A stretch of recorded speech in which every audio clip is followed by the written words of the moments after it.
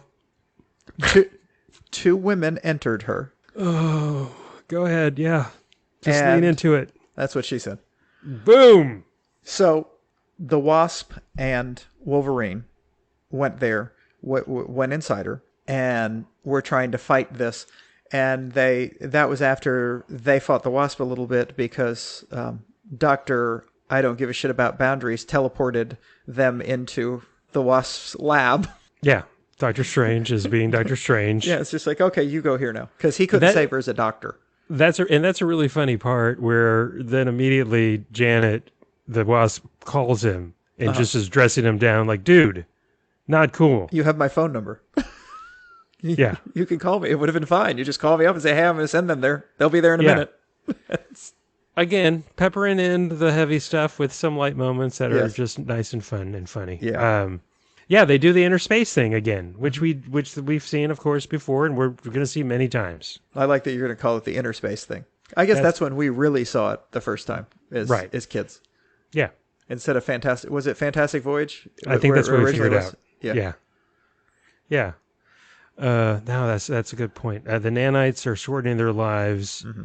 Yeah, and they're trying to get revenge on the bastards that did this to them, created them. Yes. Excuse me, tortured. Yeah, and there was a great scene in that where they wanted them back too. They didn't want to just have them killed. They wanted them back to study them, to keep doing what they're doing, because there's a market for doing these horrible things. My biggest problem with, I think, the Marvel universe is all of these things happen, and yet we know they happen, and the authorities don't do anything about it. I'm sorry, if you clone someone, that someone is now a person. A lab doesn't own them.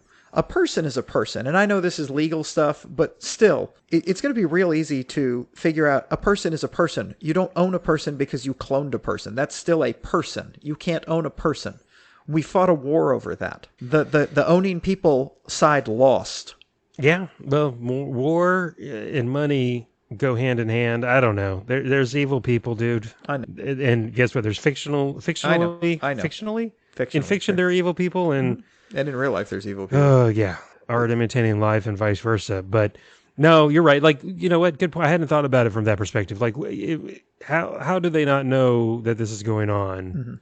Mm-hmm. I did love the Trojan horse when they went into the lab, and they kill one of the sisters. And then they've got her, and they're bringing her into the lab, and then it turns out that Laura had switched clothes with one of the sisters, so she has a healing factor, and then she's inside now. You don't understand. I'm not locked in here with you. You're locked in here with me. Yeah. That was a good switcheroo. That was great. That was great, because then it's her giving them the ultimatum, like, look, you can either help me out or not. Oh yeah, that's right. Because she was in with the two. She was like, look, I can. You're gonna go. Well, that was the whole. You're going to prison. Or they're gonna. I could kill you. I'm not gonna kill you, but no, that was good. And then of course, it's not a hard decision. I don't think at that point when you got the Wolverine, telling you, you're gonna do what you can. They're also pleading ignorance and innocence because all the senior scientists were killed when the four sisters escaped, apparently, or a lot of them. Well, then you also find out, this evil scientist in science company bring in Laura to try to get her to help them hunt the three remaining sisters. Yes, and they're blaming this explosion on them, and then you find out from the sisters, yeah, we didn't do that. We didn't do that. We took advantage of it and got the hell out of there. But we didn't kill all those people. They're just trying to pin it on us. Surprise, surprise, evil corporation blaming others. Well, the whole point was to get their property back. So they had to give her a reason, and the reason was why they killed all these people. The jailer was such a dick. Yes, he got what he deserved. Ugh. I liked seeing Maria Hill. I liked seeing Captain Marvel. We got some Iron Man in there. It was cool. Oh, again, I haven't read a bunch of X-23 or never read this All New Wolverine. Cool that her and Angel, Warren Worthington are dating. Yes. And that must be an interesting date night. So yeah, I don't know. I had forgotten about that already because he's such a nothing character. Oh. He makes Cyclops look deep and layered. Ow. Ow. Ow. I stuck it in and then I turned it. Yeah, you see what did. I did there? I stuck it in. I slid it in. And I like. Okay. So when we read Mutant Massacre, I did not like what they did to him. And they strung him up. Nope. You were cheering, weren't you? Nope. You sick bastard. Nope. I do not. I do not think anyone should be hung up by their wings and crucified by their rings. Yes. Hey, okay. Speaking of that, though, obviously Warren Worthington is not Archangel or whatever. He's not all blue and have metal for wings, or he's got some kind of weird wings going on. Mm-hmm. I guess I got to read his Wikipedia page because they've changed him back into a human, not blue, Horseman of Apocalypse, which he was in the 80s and going forward for a while. So that's kind of cool, too. Yeah, I don't think he's that anymore. My favorite character in this, well, I like Laura, but I love Gaby.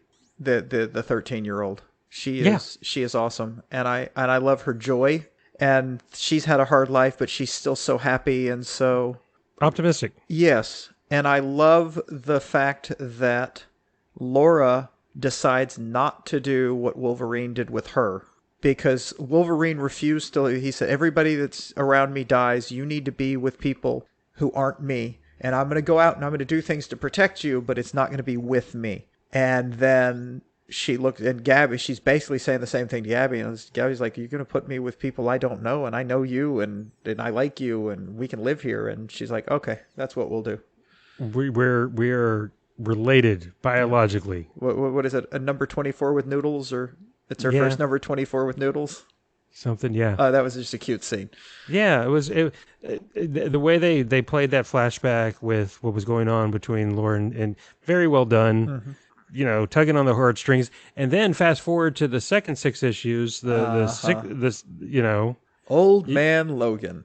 Oh, and we is this the same guy from the thing we read? Yeah, no, that's Old Man Logan. Yeah. Okay, all right. I told you, Old Man Logan came back and came into this universe, and he's trying to, and that was the whole in his universe. Again, wasn't the 616. He evidently did not drive away Laura. He lived with her in that apartment, which is Logan's apartment, because she just took over Logan's apartment. They lived together there, and he ends up killing Gaby because of the Civil War thing, the Civil War II. That was the Civil War II arc. Gotcha. Okay. So my favorite character was murdered, and then fortunately you find out that she actually she feels no pain, and she has a healing factor. We didn't know that. Right. I didn't spoil it. I really wanted to earlier. I'm so glad I held it back. Go ahead. Yeah. So she is also different. So she's different from her sisters who didn't have a healing factor. Right. But the whole gist of that was he was angry at her for doing something from his universe. In which we find out is? I can't remember. Oh, she kills Laura. Oh, she kills Laura. Yeah. In his universe. But that's not this universe. I know. It's a chance to try different things. Yeah, and well, there are different things. And the honey badger would never kill Laura. Okay. That's going to be her superhero name, is the honey badger. Oh, it is? Yes. Oh my God, are you serious? Yes, it's freaking adorable. Oh my gosh, that is kind of cute. The other cool thing in that second 6 issues, the lead up to Civil War, what do they call it? Something like that. Oh, the whole Minority Report, Captain America. Yes. Trying to stop Old Man Logan from doing something before he does it, which I know you hate Philip K. Dick, but they did borrow heavily from that aspect of it. Sure, that's fine. Philip K. Dick can have a good idea, but he can't write it worth a shit. Wow. Just tell us how you really feel about Mr. Dick. I think Philip K. Dick sucks. I don't think I've ever pulled a punch. I've never backed off that opinion. I have never qualified it with, well, maybe for its bad writer. Yeah. Anywho. Okay. So that was a really cool arc. Well, one of the things that you probably did not catch, which Captain America that was? No. Which one? Hail Hydra. Really? Yes. Was that before? It was after he said "Hail Hydra" or right before? That is that one. It's that's leading up to Him. yes. Okay. Him doing the whole Hydra thing. And everybody losing their minds when he did that because now they've made my Captain America evil. Yes, except it wasn't your Captain America. It was a split. And it's comic books. It's oh my God. And they played them so well. I will say, and some of the stuff, they play those people so well to get the press. Yeah. It's just like going back to the Spider-Man with the Superior Spider-Man. Doc Ock, and Doc Ock's going to be Spider-Man forever. Mm-hmm. That's it. It's just going to be Spider-Man. You can't do that. And then there were people that were like, oh my God, this is so amazing. You can't ever go back. Yep. And I swear some of them were probably the same people. How dare you do this? Oh my God, because it was awesome. It was a great run. But you had to go back. You can't have Doc Ock be Spider-Man. That's insane. Yeah.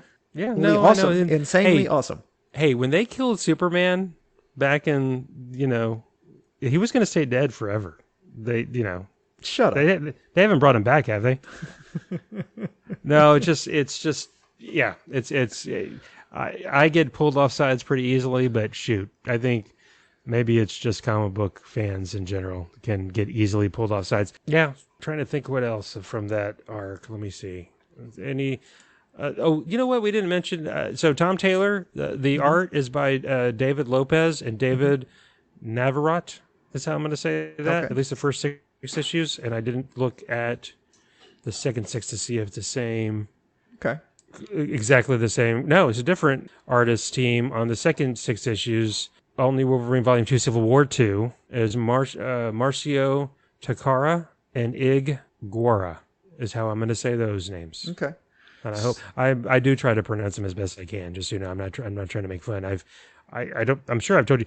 Even though I grew up in San Antonio, my name's Javier Gonzalez. I've had my name butchered quite a bit, so I do try my best to try to pronounce people's names as best I can. That's nice. So I wanna go over a couple of screenshots from All New Wolverine. Oh sure. So talking to Doctor Strange, Laura, he says to her, "You're the right person to replace Logan." She says, "I know there are people who disapprove guys on the internet mainly, but I'm not replacing him. I don't really know what I'm doing yet." And Strange says, "Logan would be very proud of you." And she replies, "Yeah, but he had pretty low standards." Nice. And there's a great scene. The scientists that did all the stuff to them. Yeah. They left. Laura doesn't kill him. Gaby goes after him. And Gaby has scars all over her face, by the way. So yeah, go ahead. That we don't know where they're coming from. But she attacks him and she pops a claw. And it's a bone claw because it would be. And then she drives it towards him and just misses his nose and drives it into the floor in front of him. And goes, "This is how close you came." And then she runs off and goes, "Bye." Yeah. I like a little girl. It was just this, oh my God. And then she comes out and Laura goes, "All done?" And she goes, "Yes." Laura says, "We better get out of here." And then what? "Well, we have some dangerous nanites inside you we have to take care of. But aside from that, you're free of those people who what happens next to you is kind of up to you." And she goes, "Oh, a bit though, that's a bit scary." Laura says, "I remember," and says, "Did you kill him? Chandler?" "No, I wanted to. Still want to. But you didn't." And then she turns, then as they're walking off with a burning Humvee in the background, Laura says to her, "You're the worst there is at what you wanted to do." That's pretty impressive. And I love that. You're the worst there is at what you wanted to do. God, because how many times did I read that phrase in the 80s?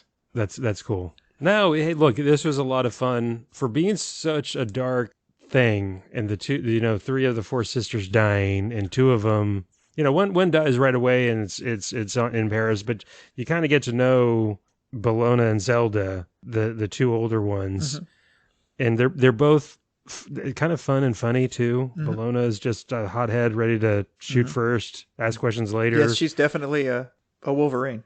Yeah, but no, for it being so dark and at times, it's also there's some pretty fun moments. Well, there's the Maria Hill running away, going, "What's happening?" "It's a synthesized pheromone." "A pheromone?" "Yes, a Fing Fang pheromone." Yeah, because they fight Fing Fang Foom. Which made me think of whatchamacallit, Next Wave. Oh yeah. That was very Next Wave-ish. Yeah, that was. Yeah, except Fin Fein Foom wasn't wearing a diaper, which would have been kind of funny had they drawn him with a diaper. No, it was and then there's some funny interaction between Captain Marvel and Wolverine and Iron Man. Well, Yeah, there's a great the great finish to Wolverine, Old Man Logan, and them, because after she comes back to life, Gaby comes back to life. Laura tells him to stay the hell away, and you're not Logan, you're not Wolverine, you're not our Wolverine. And Gaby turns back around and says, "I'm sorry all this happened." Logan goes, "You heard her and I'll come for you." And Gaby says, "Fair enough. You bring a single ounce of pain into that perfect woman's life and I will put you down like a rabid dog." And then with a grin walks off and goes, "Bye." bye. Yeah, yeah. Which yeah. So it's just that great from one comic in the first arc to another comic. Same thing. No, I will fucking kill you. Yeah. See ya.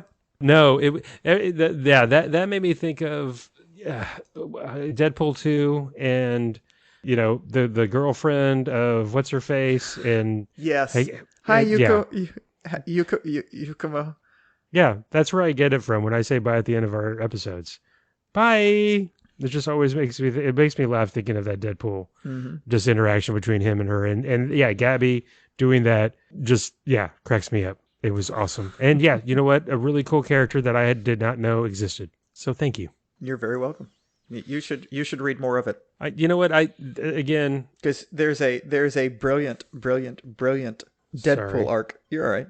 There's Deadpools in it later on in the arc. Yeah, and there's a fun one where he and Gaby have a lot of fun together. Well, and you know what? As opposed to some other series where it's 100+ issues It's or 35. hundreds of issues, it's 35 issues, which is doable. To me, anything once you get over like 50 to, well, maybe not 50, but anything in the over 100 to me is just kind of daunting, which is kind of sad. But this is something that I can look at and say, I might just have to do it because this was such a good introduction to the point where is she still knocking around? Do you know, Charles? Has she got her own series again? I know sometimes they do different volumes. So. I have not seen her with her own series for a while. I think after that, she's just been on hiatus for a while, just like Gwenpool but hopefully somebody's going to bring Gaby back. We didn't even talk about Squirrel Girl. That is right. She has wronged us. It was such speaking of fun and funny and weird. That was awesome. It was just a cool little here you go. The Unbeatable Squirrel Girl is Steve Ditko's second best comic book character ever. Yeah. That's strong words. But ever. Yeah. After the question. And Speedball. Well, I was going to say maybe third because he created Speedball too. I will cut you. In the 80s. I will cut you. Speedball. I will cut you. That you just went along with my joke about who the Well, there's a lot of characters Ditko created that are way better than anybody else that we've not mentioned. Captain Atom. Did he create Blue Beetle? I think he did. Yeah. He actually had a pretty good run. Nothing compares to Spider-Man, but he had a good run on Doctor Strange. Yeah. Too. Back in the day. So anyway, that's a weird. Squirrel Girl. You know what? Now that just thinking out loud, give me a team book with Gaby and Wolverine on it, and Squirrel Girl, and Gwenpool. Anything with Gwenpool. Miss Marvel. Let's do it. Girl power. Yeah, come on. Let's really piss off the internet. That's my new Avengers team. That's an Avengers book I'll read. Yeah. And then the leader can be Wasp. I don't know that she'd be the leader. I think at this point she'd be the consultant. Maybe consultant. Yeah. Or Monica Rambeau can hang around sometimes. Yeah, and they'll come in and lend their assistance. But I think that's because you're talking a younger girl group, and that they could have mentors, because it's good to have mentors.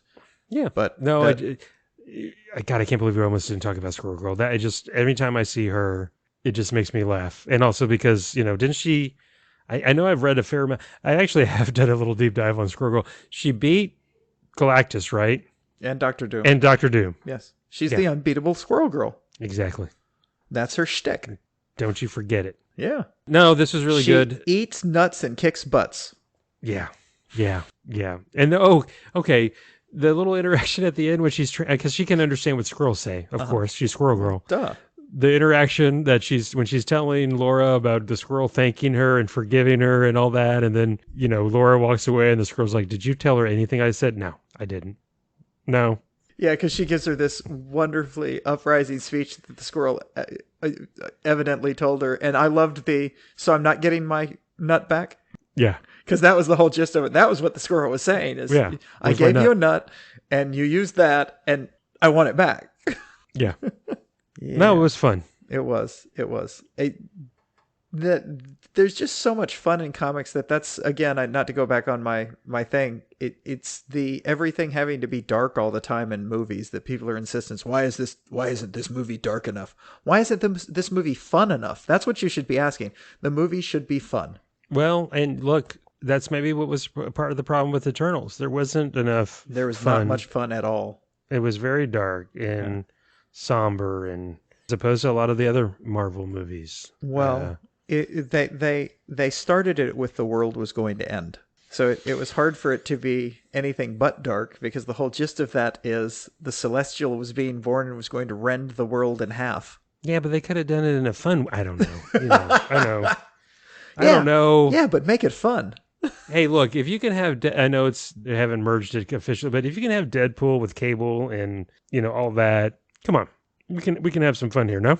We can. Anyways, so anything else on the all new Wolverine? No, I think I have said my piece. Okay. Well, again, good suggestion. I enjoyed it thoroughly. Thank you. Do you know what you want to suggest? I do. For next time? I do. And what would that be? It would be Kurt Busiek. Okay. Astro City, Metro Book 1. The first volume. The first volume, yes. I read that back in the day, but I will thoroughly enjoy reading it again. I don't think I've read it. So is it on the Hoopla? It is on the Hoopla. Okay. Well, if you haven't read it, I'm glad that you suggested it. Yeah. That was on the list of mine, way down the list. Okay. Well, I was just flipping through stuff and it popped up and I was like, huh. And so I actually opened it. I was like, I'm going to read it. And I'm like, oh, well, screw it. Let's just read it for the pod. Yeah, so this is actually much older than most stuff I suggest. Yeah. It was in the 90s. I was going to say, I think it's in the 90s. Yeah. It's in the 90s. I'm okay. I'm looking forward to it because I read it in the 90s and I'm curious. Well, we'll see. Yeah. I'm curious, but I like Busiek. He's only hurt me once. Art in it is great. And that was Cosmic Odyssey. No, that wasn't. Oh, no, that wasn't him. What was the one? It was the Avengers thing. Avengers Forever. Avengers Forever. See, I keep getting the two. He wasn't the one that hurt me with That was Jim Starlin. Jim Starlin hurt me with that. And Mike Mignola, Hellboy guy, was the art. Yeah, the art was nice. So cool. Okay, you just said it's on Hoopla. Mm-hmm. And what is it? What is the volume called? Is it just volume 1? What? It's just volume 1. Okay. Astro City Metro Book, volume 1. All right. Well, I am going to suggest, and I swear I had this picked out before you suggested that, something a lot more recent than that. Oh, good. On the Hoopla, Strange Adventures. This is a 12-issue. I think it was a limited series. Pretty recent, by Tom King and Mitch Gerards and Evan Doc Shaner. And it's more sci-fi. And it's, Adam Strange from the DC universe. So, yeah. Okay. Well, that sounds like a plan. Let me see if I can find that. Strange Adventures in a Deviant Universe? No, just Strange Adventures. Oh, Strange Adventures. Right there. Issues 1 through 12. Cool. All right. Excellent. Then we have that ready to go. 360 pages. Yeah, I think that's... Oh, I'm sure there's a lot. That's that many. It's 12 issues. It's picture books. Well, I was going to say, it's also 12 issues of a... I think it's maybe longer than your standard comic book, some of these, but still. We'll see. I felt like, we read 12 issues of X-23, or All New Wolverine, Laura, and we read 13 issues of Fantastic Four for comparing maybe apples to oranges and just different eras. Yeah. It just seems like it's a much faster read for me, the more recent stuff, and there's a lot more words filler back in the day. There is a lot more words filler back in the day. There's a lot of flow in the 12 issues that we read of All New Wolverine, because it's a linear story. I mean, there's some standalone issues in there, but I mean, the first 6 were just one arc, Right. completely. It was you read the first 6 and you were done, and then there was some standalone stuff in the second one, but they were fun standalone. There was the Squirrel Girl Yeah. issue, so it made it a little different. So yeah, the older ones can be, like I said at the beginning, it's a matter of you read one and it doesn't really lead you into necessarily wanting to read the next one Yeah. because it's so hit or miss on what the next one's going to be sometimes. So Yeah. okay. Well, hey, Charles, thank you for doing the podcast and all the production and editing as usual. And thank you to everybody that has tuned in. I know it's not live, so you're not really tuning in, but listened after this drops. I know I really appreciate it. I'm sure Charles does too. I do. Thank y'all very much. Y'all have a great rest of the day doing whatever you're doing, and thanks for listening. Bye. Bye.